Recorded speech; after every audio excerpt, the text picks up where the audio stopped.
It's going. All right, we have Brett. And Brett, tell us where you work, what you do, and how long you've been doing it. I'm Brett Fast. I work at Arc 11 in Denver, Colorado. And we mostly do single-family residential, some commercial. Okay. And are you familiar with behind-the-wall plumbing? I believe so. We've usually referred to it as in-wall plumbing. Okay. But I assume it's the same thing, but I suppose we'll see. Yep. So for in-the-wall plumbing, I can use that phrase as well. Are you familiar with any brands at all out there? You just not necessarily the commode, but what's happening behind in the wall? Sure. We mostly specify Toto. Mm-hmm. And so that's the system that I'm most familiar with. I'm not super familiar with any system, but out of the products that are available, I'd say that Toto is what we use most. Well, how would you find out about new products like an in-the-wall system? What would be your go-to source for finding that kind of information? A lot of times we will get recommendations from our MEP engineers. So if they've got a system that they think would work better, that's usually how I get new product information. Also, sometimes product reps will drop by, but that's fairly rare. How about emails and newsletters? Do you get a lot of emails and newsletters from vendors? Not specifically for systems like this. Mm-hmm. I mean, in general, a lot of times it's more materials that I get emails about, but not so much plumbing. So if you were to think about getting an email or newsletter from a plumbing vendor that did the in-wall plumbing, and they had something to tell you, what would you say would get your attention in an email?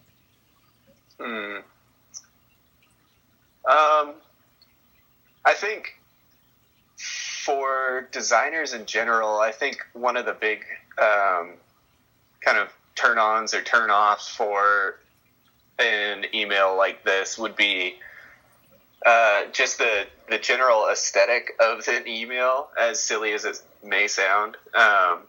If you get an email from someone and it's all text, or it's just really just kind of black and white, information only, no images, it's really difficult for myself at least to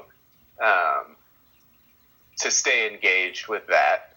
So let's think about that for a second. Now, if you have a photo or an image, what's important for you to see? Do you want to see the mechanics in the wall, or do you want to see what?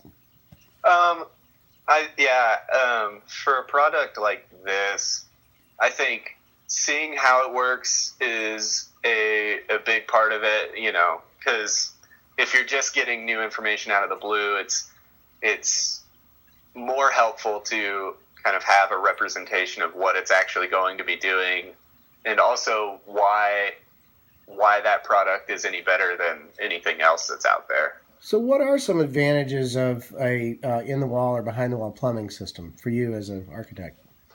For us, it cleans up the general look of the bathroom. And so when we're doing kind of high-end single-family residential, a lot of times clients won't want, a big tank on the back of their toilet. And so it calms the room a little bit and doesn't have so much visual clutter. Any other advantages? How about space advantages? Let's say it gives you an additional 8 inches of space. What would you do with that extra 8 inches? A lot of times with the constraints that we're working under, it's not so much taking that space and allotting it to something else, but letting the room itself kind of have more negative space, more room for you to move around and feel comfortable inside that room. So I'd say that's a pretty big advantage. Okay. They're considering making CEUs available for subscribing to a newsletter. Would that be of interest to you in your current position? I'd find it interesting. At this point, I'm still pretty early in my career, so the more information that I can get on whatever it happens to be is only going to be helpful. It doesn't hurt to know about a different product. And in fact, it helps make a more informed decision. Mm-hmm. So when you think about any concerns at all about behind the wall plumbing, anything you'd like to know about that you don't know? Um, I think, I think the biggest kind of struggle that we have run into with that is the space requirements inside the wall. You're still, you still have to frame it wider to be able to accommodate for the systems that I'm familiar with, at least. Mm-hmm. So a big kind of concern is, if we want walls to be as minimal as possible, then we need a system that can fit into a small wall and still function the same way. Mm-hmm. So understanding the dimensions of the unit, and do you see any particular opportunities with, say, either new build or even a remodel? Where do you see that happening? My firm doesn't do a ton of remodels, at least not ones in which we're going in and kind of completely refitting all of the systems. Mm-hmm. But for new builds, I think it's a pretty applicable product that we tend to use a lot. Is it any when you think about the brands like a Toto, they have the complete system, including the commode and the plumbing system. Is it of concern to you at all that a plumbing system does not offer commode, or maybe they partner with commode system? Um, it's not a huge concern. We tend to specify Toto commodes as well. Mm-hmm. So a complete system with a company like that we know is pretty well established works well for us. It's nice to have some variability where you can, if the client doesn't like that particular commode, it can still work with whatever system you're using inside the wall. Mm-hmm. That would be good. But Okay, so what they see is what's important to them, and then the functionality. This yep. system, from what I understand, it has a lot of variables to it. You can adjust the height of the commode to suit the homeowner. You could also control the velocity by how high you put it up on the wall, the tank, which is, of course, behind the wall. Some of the other things that make this unique, and I want to find out, does this actually resonate with you or not, as far as being a unique attribute? And that is, when you think of the how it's engineered, if it's engineered in Germany, and it has instead of a connector, it's actually compressed connection. So Sure. it connects, with a compressed connection. Is that something that you'd want to know in, say, a communication? It'd be nice to know, how the system interfaces with other components.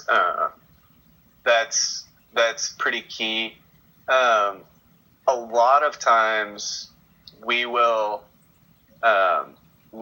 specify a system that we're familiar with, and we'll get comments back from engineers, typically saying maybe that's not exactly what you want, or maybe that's not the most ideal system.